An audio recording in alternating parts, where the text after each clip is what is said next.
Hey everyone, 2020 is almost over. Before the video starts, I just want to wish you happy new Venom. What are you doing, man? It's the Venom theme song. Are you sure that's how it goes? Yep.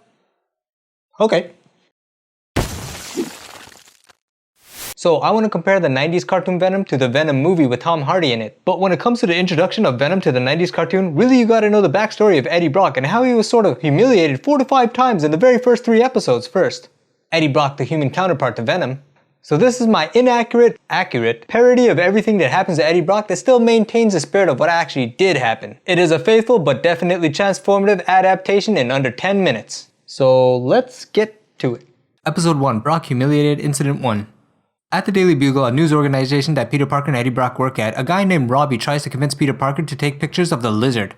Robbie's like, "Hey yo, Parker, these pics of Spider-Man ain't doing it for me anymore. Like, they're still pretty hot, but I just can't finish with them. Can you get pictures of the Lizard?" "What? The Lizard?" "The Lizard, Parker, quit jerking around. You're late." "Oh shoot, it's my boss." Then in walks Eddie Brock, all confident like, "Unlike you, Parker, I take my job super serial. That's why I got the assignment." "Hey yo, whatever, Brock. Be happy with your BS assignment. The Lizard or whatever like that." Jameson's like, "Hey, it ain't BS. Check out these pics. Some guy's already been jacked up." Brock's like, "Yeah, and I already did all the research on this smarty science peoples who knows things about them green animals and whatnot." "Good boy, Brock. I'll get you a gold star later. First, give me an interview." Brock's like, "Right, I'm gonna head straight to the university and talk to this professor named Kurt Connors. Shoot, I wish I was paying more attention in school." Parker's like, "Dr. Connors? Yo, that's my professor. He's an expert in recombinant DNA and reptile mutagenics. Total genius." Jameson's like, "Your professor? Fine, Parker, you're the contact then." Brock's like, "Hey, what the balls, boss? I did all the research." "Quiet, Brock. I'm tired of you questioning me. Parker knows the guy already, and you probably can't even pronounce whatever. Mutagenia." Hey yo, I still think this story is BS, and I don't want to be bugging my professor for this. I'll still get straight A's anyway, I'm just saying. "Oh yeah, Parker? Well, how about whoever gets the first picture of the Lizard gets $1,000 from me? You're gonna do it now, aren't you? Aren't you, you filthy poor 2 outfit wearing mama's boy?" "Whoa, money? Did you just say money? I'm getting all them pics." And Brock's like, "But I did all the work already. You said I got the job. Now it's just open?" "Damn it, Brock, who told you could talk? Get me those pictures and an interview or be quiet." Ah, jeez. Still from the first episode, Brock Humiliated, Incident number 2.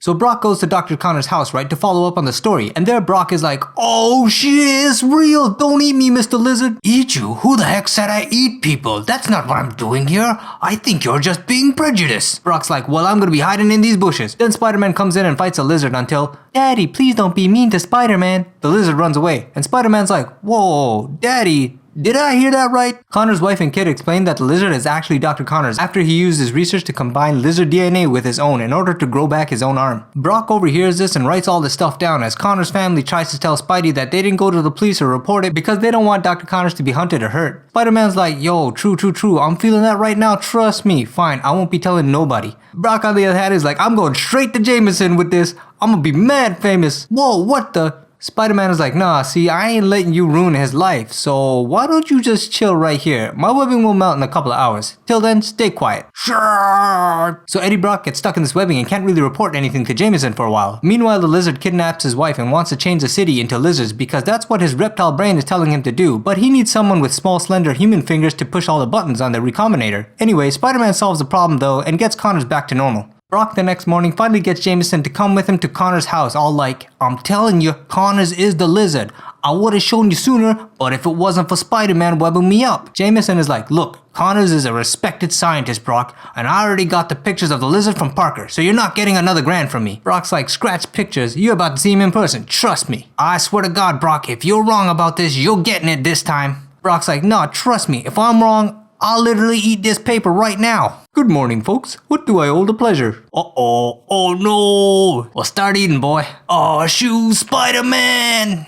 Episode 2, Brock Humiliated, Incident 3. This one's a bit more complicated, but anyway, Osborn, as a favor to the Kingpin, got this dude Smythe working on giant mechanical spiders to capture Spider-Man. Brock comes in all like, "Finally, a story that's gonna get me famous. The capture of the Spider-Man. Thanks for calling me up for this, guys." You see, Old Man Smythe isn't really evil, he just wants to capture Spider-Man, not really destroy him, as in not kill him, even if other people do have other plans. And keep in mind, technically Spider-Man is a vigilante and a criminal of sorts. Anyway, Old Man Smythe tells Brock, look, I brought you in as the media, so the media eyes can be my insurance to make sure this whole job is done legit, no funny business. Osborn's like, I told you guys I ain't trying to kill him. I just want him brought to justice like anyone else. Brock's like, whatever, I don't give a fish who's getting axed, so long as I'm the one breaking the story. Osborn again is like, look, I'm okay with the media being here. I want things to be done legit too. Trust me, I'm definitely not secretly working with the biggest boss of all crime in the world. What was that? Oh, nothing, I gotta go. Anyway, at this big party, right, Flash Thompson, who thought he was on a date with Felicia Hardy, the super hot rich girl, the unattainable woman beyond everyone's league, gets pretty jealous because she takes a sudden interest in this lame wad dude named Peter Parker.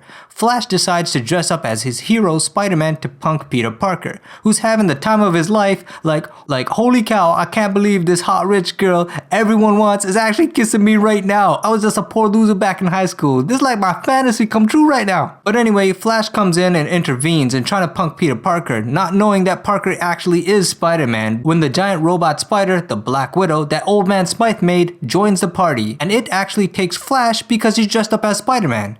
At the lab, live on television, Brock all small like, it's me, the greatest reporter of all time, the man of mans, Eddie Brock. I'm about to unmask the Spider-Man once and for all, live on television, brought to you by the Daily Bugle. Jameson catches the show and is like, oh, so that's what that giant robot was about. Brock's gonna make us famous.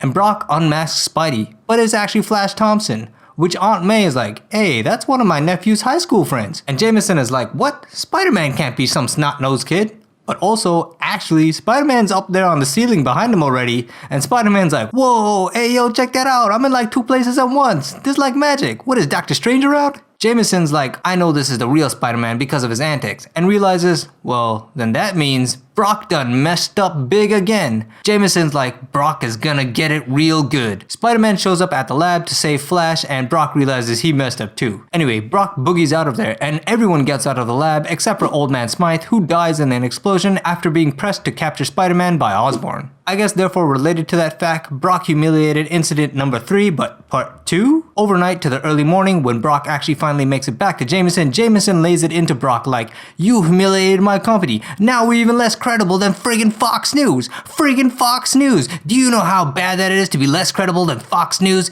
It's your goddamn fault. Boss, it ain't my fault. It's other people's fault. It's Spider-Man's fault. It's Spider-Man's fault. Blame him. If he didn't do his magic tricks and whatnot, well, he would be dead by now, and therefore it's his fault somehow. Jameson's like, aw, Brock, obviously it's Spider-Man's fault. You don't have to tell me that. But the thing is, I can't fire him. I can fire you. No, please, don't do this to me. This is all I have. You heard me, Brock. You're done. Get out of here. I'm tired of your smugly face. Security, get this goofy, good-for-nothing trash bag out of here. No, it's Spider-Man's fault. The Spider-Man, it's his fault. No! Accumulated Incident 4. So since Brock got fired in the last episode, Brock tries to get another job at another news agency, but the boss man there is like, yo, I don't know, Jameson said you're bad news. Brock's like, no, trust me, it was Spider-Man's fault. He set me up, just to humiliate me in particular. Never mind how it turned out to be Osborn trying to kill him and that Old Man Smythe died. It's obviously still Spider-Man trying to screw just me over for no reason. Just give me one chance. And the new boss man is like, well, okay, fine. I'll be giving you just one chance. But if anything bad happens at all, you're done. Aw, thank you, Santa. I'm not Santa. I promise nothing at all will go wrong, even in the slightest. And literally just at that moment, the second bigger, giant mechanical spider breaks in through the wall of the building looking for Eddie Brock because Old Man Smythe's son, Alistair Smythe, wants revenge on everyone involved in the incident before that actually led to his father's death, including Brock. So it literally targets Brock and fires at him. Whoa, why is this thing after me? Also, it's another spider. Even though I know the Smythes made a machine like this before to kill Spider-Man, still I'm just gonna assume that it must be Spider-Man's fault that it's here. The new bigger Spider Slayer starts chasing Brock outside, and Spider-Man literally swings in to save Eddie Brock's life. But Brock instead is like, oh, it's you, the Spider-Man. I knew you were behind this, even though you're obviously saving my life right now, and the machine is trying to kill me, and it's similar to the giant machine that I actually watched the Spice build to kill you not so long ago. Still, I knew it was you behind this. You won't stop trying to ruin my life, will you, Spider-Man? And Spider-Man's like, hey yo, bro, are you stupid? I literally just saved your life. Spider-Man makes quick work of the second Spider Slayer in the usual way that he does, getting it electrocuted until it shuts down. But anyway, Brock's new boss comes out of his office and is like, my office, my building, all those toys that were gonna go to the children this year. Jameson was right. You're fired, Eddie Brock, and now you're on my naughty list too. Brock's like, oh man, it's happening again. The Spider-Man is ruining my life. I hate him so much. I'm gonna kill you, Spider-Man. I'll break your balls. I'm gonna break your balls and kill you forever. 1,000,000 times 10, even if it kills me. I promise you, Spider-Man, I'm gonna get you. In the meantime, Spider-Man fights Dr. Octopus, Mysterio, Scorpion, and Kraven. But Mariah, I belong to the jungle now. Let me know right now in the comments below if you want me to cover the stories of any of these guys. Anyway, these were the 4 to 5 times that Eddie Brock actually gets humiliated before the 3-part episode that actually introduced Venom in the 90s cartoon show. And believe me, when it comes to those 3 episodes, what happens to Eddie Brock and what Eddie Brock does actually gets way worse. So sorry to everyone for having to hear my poor Brooklyn accent. I haven't practiced accents in more than a decade. And just to be clear, in the 90s cartoon show, Eddie Brock didn't have a Brooklyn accent. I just added that because I want to emphasize his voice as different. And also I just thought it would be interesting to give him a Brooklyn accent to kind of identify him as sort of an outsider. Whereas everything in the show pretty much happens mostly in Queens, I think. But hey, I ain't no professional voice actor. But I definitely meant no offense to anybody from Brooklyn, especially since I probably didn't do it justice at all. Just consider me an ignorant goof who's trying to have fun out here. Heck, I ain't even American. Anyway, these were the 4 times that Brock got humiliated before we got to the 3-part episode where we finally got to see Venom. So in this video, we covered Eddie Brock's kind of backstory up until this 3-part episode. In the next video, we're gonna cover some backstory of the alien costume. Just click here for that video right now. And if you're not interested, well, that's okay. I wish you peace and victory.